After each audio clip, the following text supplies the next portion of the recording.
Hey everybody, Richard Tromans here again, Artificial Lawyer TV.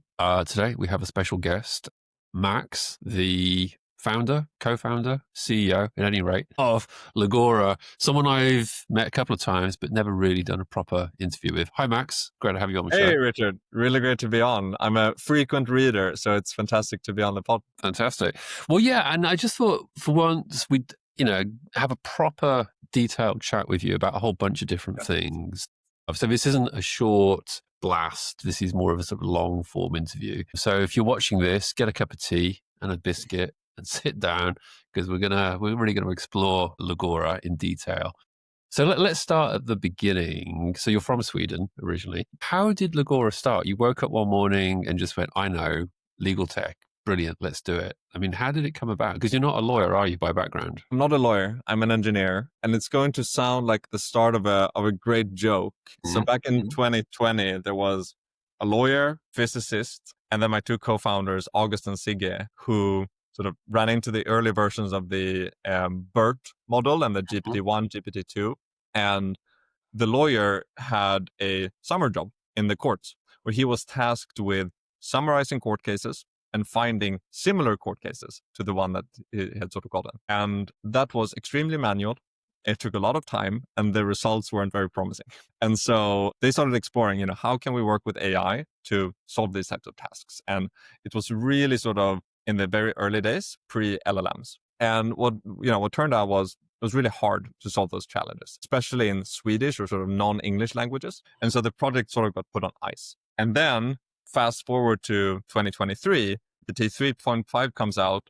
We build a prototype for this thing and it just works flawlessly. Like it's amazing. The lawyer and the physicist then decide to go off and work in a court and to go and work on quantum computing. And so there's like a third spot that opens up and they call me and they go, hey, Max, we really want you to be involved in this. So I join. And about 1 month later, since we decided to work full time, we win sort of the first, big client engagement. We started working with the biggest law firm in the Nordics, Mannheim. And after that, we were sort of off to the races. So it was really summer 2023. And I think when LLMs came out, we sort of saw three really strong application areas. It was Mm. coding, customer support, and legal work.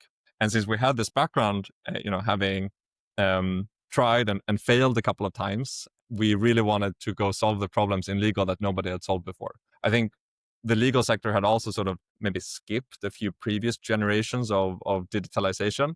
So the Mm. amount of work that needed to be done and still needs to be done. Like I like to say that we've done 0 to 1 and now remains 1 to 10 and then 10 to 100. That's what's fun about it. Interesting. So just to pick up on that, so you were a friend of the other co-founders. So That's right. effectively, you might say the ancestor of Legora already existed, and then you joined effectively as a third sort of Yeah, founder. I think that it's safe to say that the seed was there, but then I came in and we sort of I think refocused is a good way of putting it. August and Sigge had built a lot of different things, and it was sort of Frankensteinish hobby project, Mm. and then we wanted to professionalize it, and And also we want. they're still with you. They're still part of it. So Sigge is full time with the company, and then August and Legora split in like November of last year. Gotcha. Gotcha. Gotcha. So, okay, so you get up and running. First of all, you're called Leia, then you become Legora. Was Yeah. Leia because of you just thought people are going to think this is Princess Leia, and we should probably change No, the actually, I gotta credit the name to name? August. If I'm not mistaken, it means loyal to the law in Latin. Ah, Ley is law in Spanish, and so there was sort mm, of some Latin wordplay there. And also, we liked a name where you could refer to Leia, where Leia mm, would give a response, and then you sort of could refer to it by name. And then with the name change, I mean, look, we really started making a move from, one Europe, but also sort of the SMB to the enterprise market. And we wanted a name to sort of reflect the more enterprisiness of our product, and we also wanted to take the opportunity earlier this year to sort of, rebrand the company. Like we had been very European focused. We had, raised our Series A, but then very closely after the Legora change, we launched in the US, launched our Series B, and sort of things started to sort of grow. gotcha, gotcha. So, well, let's talk about today. So, I mean, it's hard to believe that Legora has only existed for such a short time. because you and another company we'll come to later that begins with a H dominate the What are they? airway, at least in the legal tech space.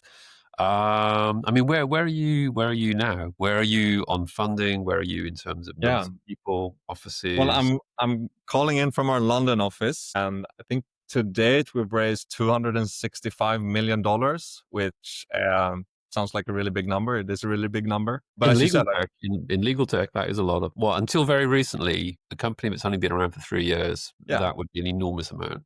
yeah, and look, I think Richard, it's important to note we Mm. only launched in sort of general availability in October 2024. Wow. So we only really launched like a year ago, sort of 1 year and 2 months. And so in that very short period of time, we've scaled from close to a couple of customers to over 550, and we've opened offices in Denver, New York, London, Stockholm, of course, India, Sydney, with many more hubs incoming. And we've decided to keep product and engineering in Stockholm. The reason why we've launched so widely and why I think this year has been so incredibly successful is that the demand for great products and Mm. teams that really care about sort of the success of the firm is enormous. And so, as we'll maybe get to, like, yes, like Legora was not the first player in this space, Mm. but we have executed with an enormous amount of focus and emphasis on product. So when the LLMs arrived, I think there were many different approaches to how to build products on top of them. Some were fine-tuning models, some were sort of jumping straight into the application area. We decided very clearly that like the models are going to keep improving, and the products that you can build on top of these is going to expand very quickly. And I mean, the first version of Legora was really like a ChatGPT, esque interface, and now it's so much more, right? Like it's an entire Mm. suite. So the mobile app coming, there's the portal, there's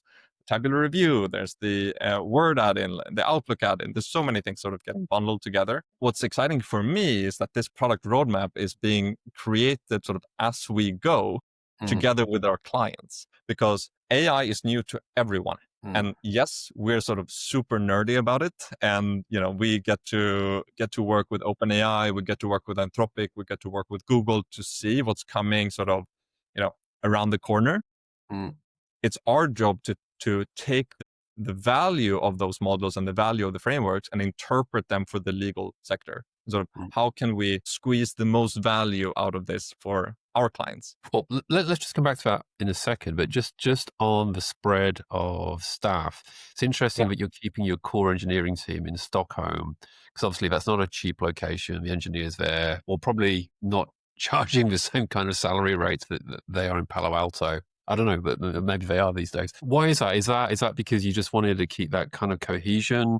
You didn't want to outsource it to the Philippines or whatever. You wanted to keep it. So we will never outsource engineering. We are a engineering-led company. I'm Mm. an engineer.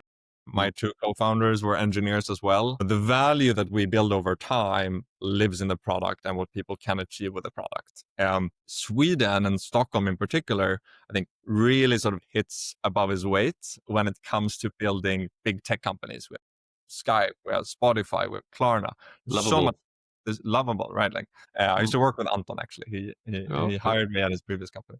So there's a lot of tech talent in the market, Mm. and there's maybe there's a path where we'll open additional engineering hubs in different countries. But I think Mm. now we're sort of everybody's in the same room, everybody's coming to work in person, build new features, and we think about what can we build today that has the most Mm. value, and Mm. what will we do the sort of in the next month, because that's Mm. really how quick the iteration cycles are. Yeah. No, it makes a lot of sense to be together. And so India, just to clarify, because I think some people sometimes get confused when a legal tech company opens an office in India. They say, "Oh, okay, so that's like a secondary engineering hub." No. Is that this is So a proper office to it's a GTM? we work with some of the biggest Indian law firms, like CAM, and we want to be able to support them on site Mhm. with legal engineers, with customer success, with support. Mhm. And I mean, India is a very fast growing market, Yeah. and we want to make sure that we're there to help them scale Yeah, their I use mean, of AI. just as an aside, my fastest growing readership group I mean, for a long, long time, Artificial Lawyer's main audience has been the US, followed by the UK. Yeah. My fastest growing readership group is India, Oh which has wow, I love overtaken that. the other Right. European countries now, which And, is and our office in Sydney and I think mm, the Australian market has been extremely quick to adopt, right? mm, Because Australia is a very interesting market. It's very competitive mm. locally, and everybody's looking at how can we gain an advantage over over the next firm. And of course, we start to look to tech as one And of those. is it on the global bit? I mean, your investors, Y Combinator and others, some of which we met at Legal Innovators California over the summer. Nice. Actually, I was talking to one of your earliest investors from Sweden this week. I'll tell you From about that Sweden. off camera later. Yeah, but anyway, Oh, the global aspect is that absolutely central because okay, the US, UK, obviously very large markets. The yeah. US even bigger than everybody else by a substantial degree. But do you have to be global to fulfill your destiny? If you want to get all Star Wars on it, right? I obviously think so, given that Mm, we've scaled this way, and I think what's important is that the the change that AI brings in ways of working, how to mm, structure your business, is profound. mm, And it requires local expertise and mm, local assistance with that entire transformation that needs to happen. And so, why are we in the US? Well, of course, it's a big market, but also we have huge clients there. And we want to be mm, on site with them, sort of mm, in the trenches, and say, how is your firm going to succeed in a sort of, existing AI world and in a post AI world? Like, how do you bring success? I think it's important to notice that, or to note that the product is one thing, but there's an enormous amount of service around the product mm. when you implement Legora at, say, a Linklaters. It's a massive firm. They have offices all over the world, and we want to make sure that we meet them everywhere. I think you could say that, like, yes, you could build like a B2C product from Sweden or from wherever and scale it. But if you want to be B2B enterprise, I think it's a kind of a different motion. Yeah, yeah. No, but I mean, a lot of the early legal AI companies just wanted to sell software, and they very, Right. very, very soon realized that you couldn't just sell software to the legal market. Not yet, anyway. Maybe at some point in the future. But yeah. Yeah. Well, and just one last point on that, on the investment target and so forth. I mean, clearly your backers want you to be global, not just because it helps serve global firms like Linklaters, etc., but because the goal is to build a category leader, or at least a one of two or three or four dominant, what I call, productivity platforms. So Yeah. broad, multi-purpose platforms. That presumably is the goal. I mean, if you're not looking to hit, X revenue and then stop. We're looking like, right, Absolutely not.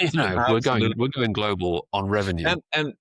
And yes, you could look at what the investors thinks, but at the end of the day, like, we're the ones running the company, and Mm, we've only gotten started.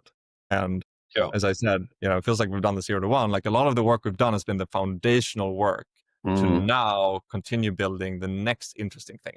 And I think that Absolutely. And once you get to a point where, and also I think as the base models improve as well, that's just going to carry you. It's almost like that's like the wind carrying the ship along. it is completely, yeah. We like to call it the rising tide. Like, and we Mm. we build all our functionality like boats, so that they sort of improve when the tide rises.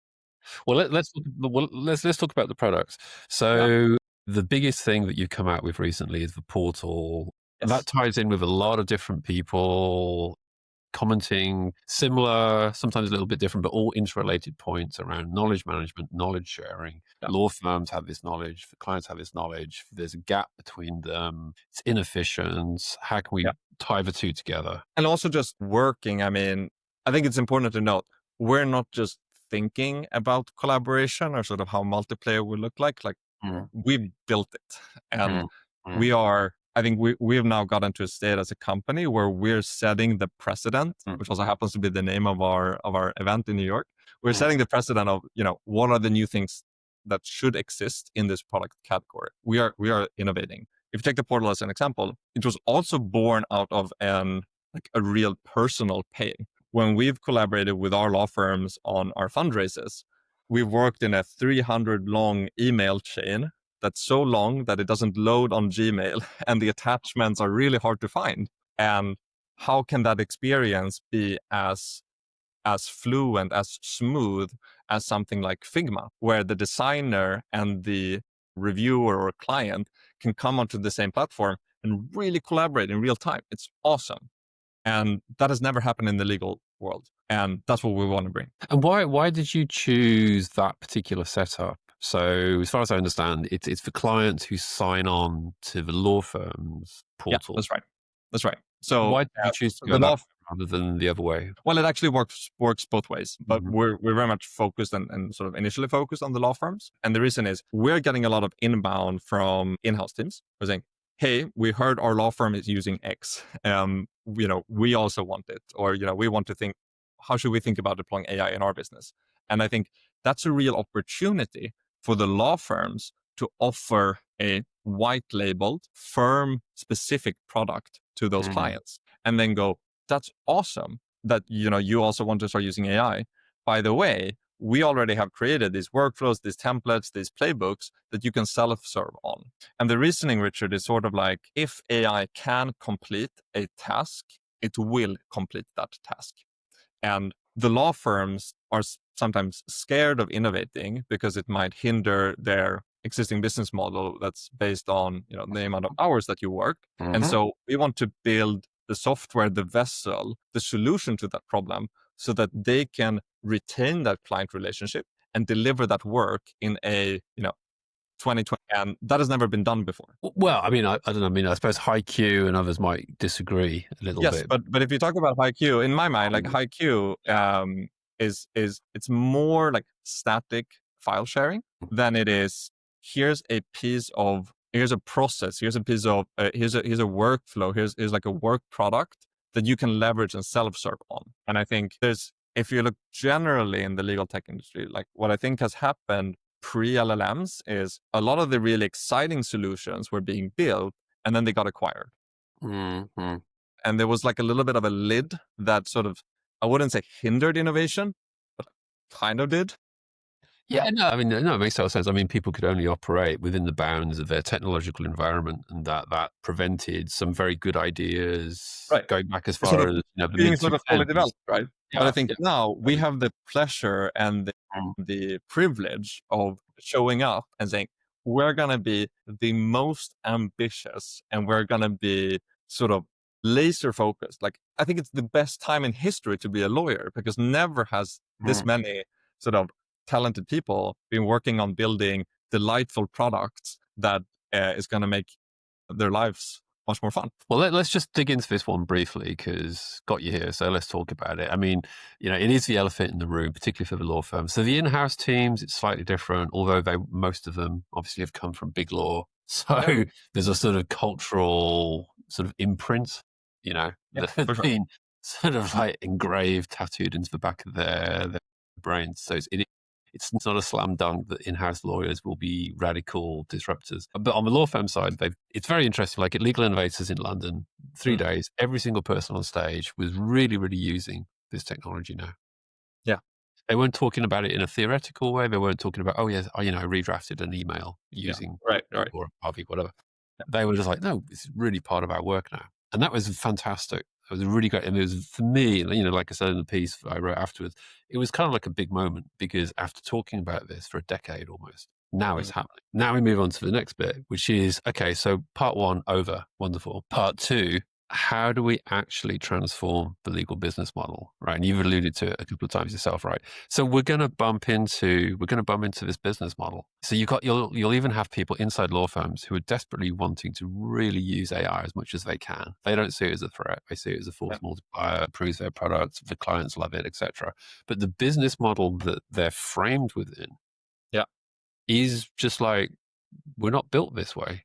We're not Yeah. built. So how do you, as someone who is one of the two most well-known new legal AI companies, you must be butting into this every Yeah. single day. How do you negotiate this? We are committed to helping law firms and legal service providers get over this hump. And I don't think it touches everything. I think that's important. AI is not a silver bullet for every task and for everything yet. And I like to think of it as almost like on one axis you can have sort of complexity, and on Mm, the other axis you have sort of time. mm, And if we start today, we can solve, like you said, like we can summarize something, and we can do more complex stuff than that. But it's going to keep growing, and over time we'll sort of solve more and more complex tasks. And mm, if AI can solve something, it will solve it. And so the law firms will be, and the legal service provider will be faced with the decision of, do we want to keep this work? And if we want to keep that work, we likely need to find an alternative fee arrangement to be able to deliver it in a smart way and in a competitive way. mm, And I think firms who lead with this proactively versus reactively when they get pushed mm. by their clients, I think will have much more success in the market. Are you having this discussion with the firms? Because fundamentally, AI, it's an economic, Absolutely. right? Of course. But like in some of the pilots that we run, when they, stack up different products, Mm, they have findings like, we used to spend 6 hours on this thing, and mm, now it takes 20 minutes. And that's a real impact. However, is the value that they're providing any less? No, right? And the client was willing to pay something much bigger than 20 minutes times the hourly rate, right? So I think that there's a value discussion to be had. And I think pricing will be one of the really hard challenges and interesting problems to work on, frankly. And I think some firms will do this transition really well, some will do it less well. And I think there'll mm, be winners and losers. And I think this is a time and a place where rankings can shift or will shift. There mm, will be consolidation in the legal market. Law firms will be buying law firms because there'll be new types of sort of scale benefits when it mm, comes to how you can deliver this in effective ways, how you can proactively have the conversations with the client, how you can use your data, how you can turn your work into AI processes. All of this is happening all at once. mm, And it's probably my most common, type of discussion that I have with legal service leaders. mm. Well, what do you think about the new model army? That I sort of wrote about on Monday and has been growing. Like Covenant, Crosby, whole bunch of them, Udia. Some are Oh, yeah. developing their own stuff off the back of public LLMs and developing Yeah. their own things. Others are actually using your tool. There's one company that sort of name checked you. I Oh, mean, really? That's great. yeah. I mean, do is that a sort of parallel path that you'd like to get involved more in? Well, look, I think the partnership model sort of suits itself well to some work. The corporate model, sort of scale up model fits some work well too. Mm, Increasingly, I've also heard firms considering in the UK, especially, can we have a subsidiary that's a corporate that's kind of owned by the partnership that can do some of this other work that will mm, sort of be more AI-esque in nature, right? And mm, I think there's many different models. I think the question the law firms and the legal service providers have to ask themselves is, right, where do we want to play, and how aggressive do we want to be in sort of capturing as much of the value chain as possible? mm. I think, Richard, you're completely right in the observation that AI is an unlock for really talented people with sort of deep and narrow expertise to maybe start their own firms, which it hasn't been possible before because Well, because they they couldn't get the leverage together because you there couldn't was get the so much leverage, and upfront the investment. leverage on a law firm was like you bill a lot of associate hours, like that's how you make money.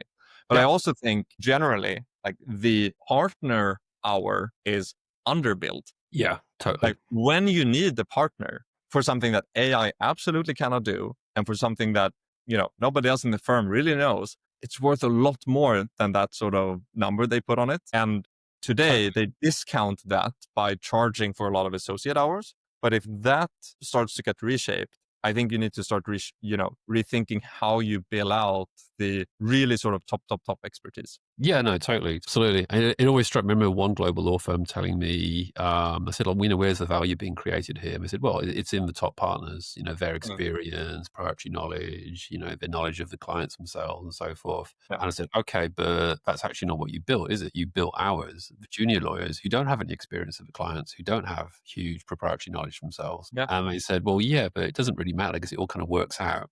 And I was Yeah, just it all works out, right? But because if you apply technology to this, yeah. then you're eating those hours and you're effectively billing less than you're actually owed. It's a mad system, mad system. It's got to go.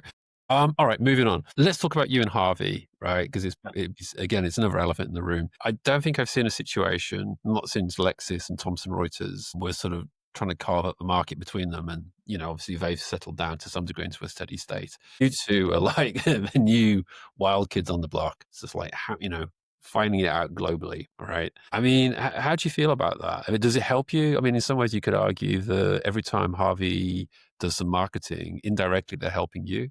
And likewise, you're helping them because you're opening up doors, you're starting discussions. So look, I think when we founded Legora, the month that we decided to work full time Mm-hmm.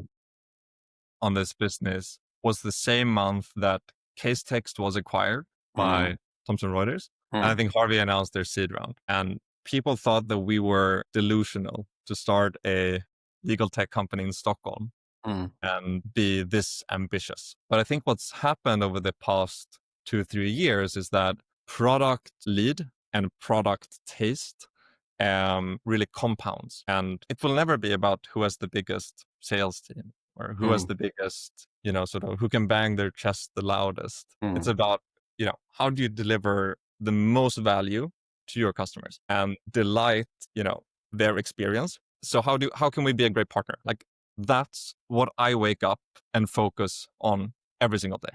And how do we scale a team that's culturally aligned with our mission, which is how do we empower lawyers with AI and how do we fundamentally like change the way they work because of this very exciting technology.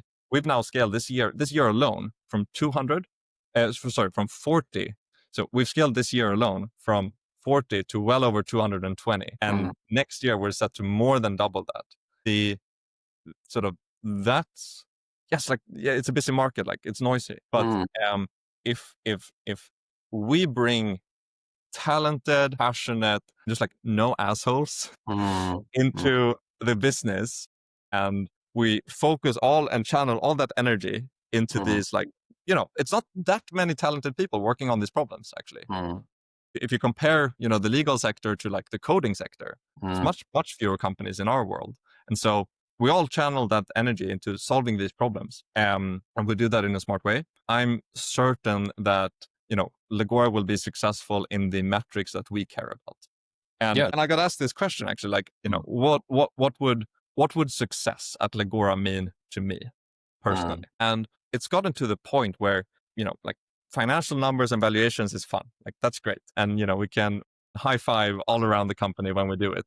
But if everybody that's involved in this journey in one shape or another looks back with pride and they say, we've solved really cool things and we've built a massive company and we've had a lot of fun doing it. And customers can do that. Investors can do that.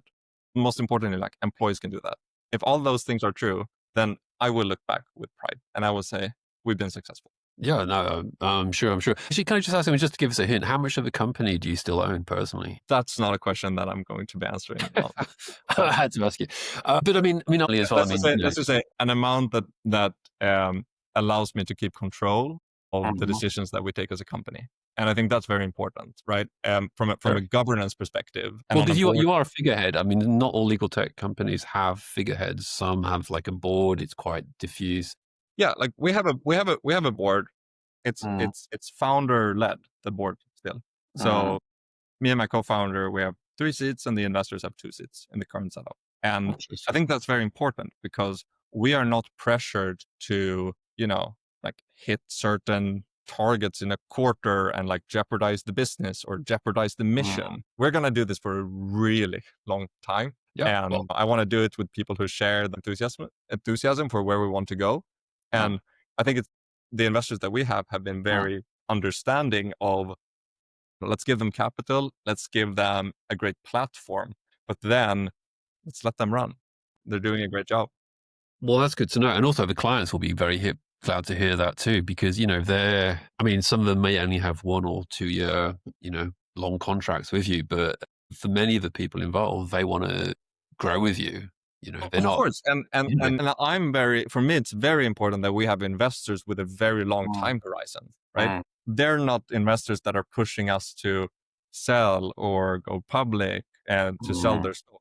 Like they can hold for a very long time and we can make sure that the value that we're building accrues primarily with our customers. Yeah. Well, I would have thought with the growth, with the sort of organic growth that you're getting and with the investment growth that you're getting, you really I mean, talk of an IPO is ridiculously premature, and talk of sales, well, who would you sell to anyway? Really? I mean, I know certain people have mentioned on the grapevine they would like to buy you, at least over the summer they did. I imagine all such ideas are completely pointless. Completely pointless. Yeah. Yeah, no, it makes sense. Totally. I mean, I get more investor inbound than I can manage, and I've just learned to press, archive in the Yeah. in the mailbox. So when's the next round? I mean, I mean, looking at certain other companies who seem to be raising almost every 3 months rather than every 3 years. I mean, Well, it's being quite candid with you, Richard, the last 2 runs of fundraise that we've done was not because we needed the money. It's to make sure that, the market knows that we're doing really mm, well. You got to get the message out there, and we're not in sort of a rush to do any other round of financing, to be okay. very with you. And I mean, in terms of the shape of the market, and when you're talking of funding rounds and presentation decks and all of that, I mean, presumably it must be an obvious question that they're going to ask you. So, where do you get to in 5 years? What does the macro market picture look like? You know, So have I'll you? tell you, Richard, the last 3 Mm, rounds of financing that we've done, I've not had an investor deck. They've been completed in the sort of span of 1 week, and I'm ensured I could meet everybody in person in Sweden or New York, where I spend most of my time these days. I when I think about investing, like, yes, we could go and raise a very nice round, and it would be a great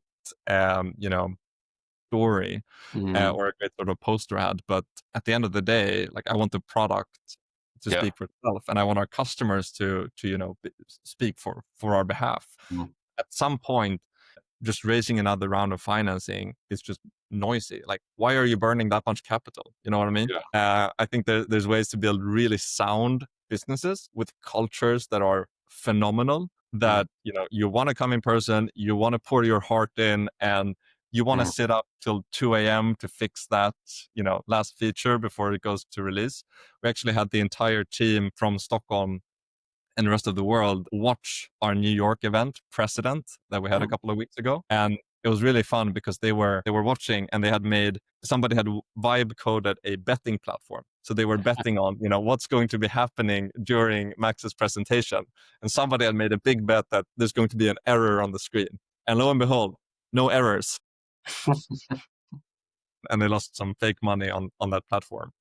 Well, look, talking to predictions then, let's just go back to this point, because I mean, you're in the market, you must have a view. I'd be amazed if you didn't. How are things going to pan out? So there'll be you, Harvey, Lexis and Thomson Reuters aren't going anywhere. How they build out their sort of LLM based tools around that core data mine, we shall see. You've got Clio with VLEX. They've got a ton of money. They're trying to build out this sort of broader productivity platform as well. I mean, do you see like a sort of big five and then a bunch of very, very sort of narrow niche products? There's also probably going to Well, be some I'll be honest, Richard. bankruptcies, so forth. So at Legora, we don't do yearly planning. We plan for about 1 quarter ahead. We have long-term roadmap initiatives, but Mm, we plan for a quarter because AI is moving faster mm, than, I mean, any metric in sort of traditional SaaS. And so mm. I think it's really hard to say what the ecosystem is going to look like in 5 years. I mean, you But you met. must have a desire. I mean, you wouldn't want to be an also ran, would you? You'd want to, if it was a top five, you'd want to be part of it. Well, if it was up to a top 5, we'd love to be number 1. Okay. Right? I mean, Yeah. there's no question about it. Like, we're here because we are really passionate about what we do.